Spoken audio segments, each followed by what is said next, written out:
the tariffs are being felt on both sides of the border. And our next guest says that the new increase has put the future of his business and family at risk. Joining us now is Michael Howard. He's the owner of Howard Family Designs, and he joins us from Warren, Michigan. It's good to speak with you, Michael. We've talked to you before. Yes, good to be back. Good to see you again. Unfortunately, the topic isn't so great. Yeah, no, I mean, in the times we've checked in with you prior, you were certainly frustrated about tariffs and the uncertainty around them. How are you feeling today? Honestly, just the same. You know, last time we talked, I thought we were past this. I didn't realize we were going to still be thrust in this continual war over tariffs that are unjust and uncalled for. And it's putting businesses like mine and many others in jeopardy. And we can see the business behind you there. You're surrounded by lumber. And I think, is it fair to say that it's the softwood lumber tariff going in place that is most hurtful to you?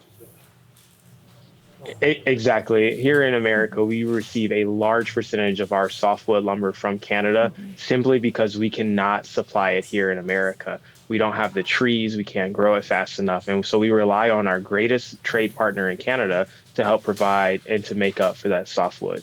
And for those who are not so familiar with the sector, I mean, it's long been sort of fraught with disagreement between the United States and Canada in terms of, tariffs being put in place. And now what we're seeing is coming into play here, almost 35%. What's that going to do? There is some certainty now for you in that you know it's going to go up by that much. What's that going to mean for you?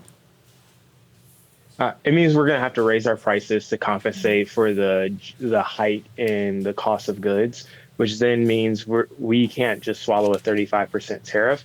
And so we're going to have to pass that onto our customers. And so when we say softwoods, just so people can know, we're talking about 2x4s, we're talking about plywood. So things that you would need for basic housing or to build bookcases or beds or dressers, some of the common woods that we use on a daily basis. That 35% increase in cost is going to have to get passed down to our customers. Then they have to decide whether it's worth it or not, or whether they can afford it or not. And that impacts our family's bottom dollar and our ability to either hire more staff or to provide food for our family. Yeah, I mean, we're looking at the work that you do, and it is beautiful, and you very much describe softwood lumber perfectly, so thank you. I think there are probably a lot of people who are wondering, well, you know, exactly what are we talking about here? But that is what we're talking about. Canada has a lot of it, but are there other places that you could go for it? Could you be buying from American suppliers? Yeah, part of it is because the relationship is so intertwined over hundreds of years. Frankly, the relationship in the lumber industry between Canada and the United States is not easy just to switch to a different supplier.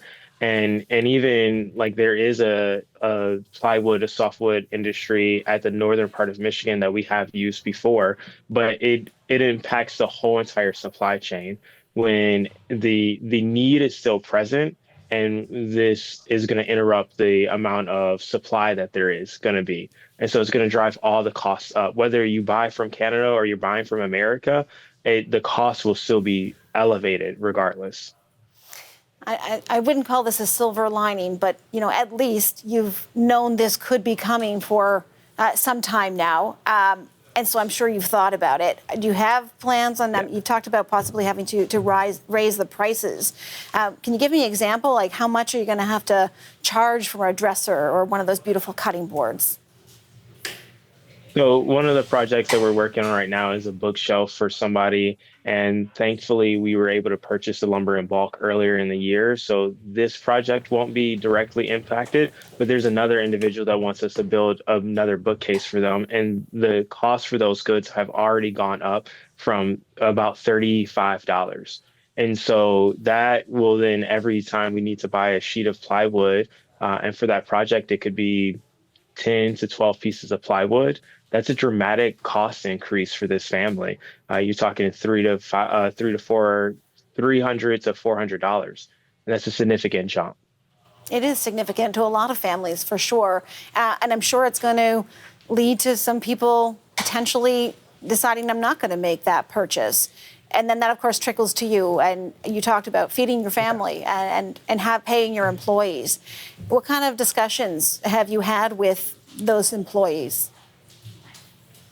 So there was an individual that we were training, and we're teaching him the basic principles of woodworking as more of an apprenticeship, and we pay our interns. And I was looking forward to bringing him on as a part-time employee. But now we're having to reconsider potentially. We're trying to figure out different ways to work around it. And so for us, we're looking at building different products that are smaller, more affordable for folks, not our traditional dining room tables and bookshelves. So we're trying to get creative so that we can still meet the need of our community members and make sure we can continue running our apprenticeship program, continuing mentoring young girls and young guys, because we don't want to lose that.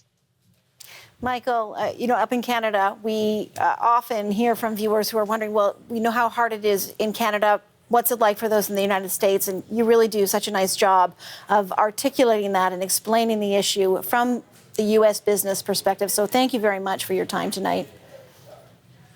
Thank you so much for inviting me. That's Michael Howard, owner of Howard Family Designs.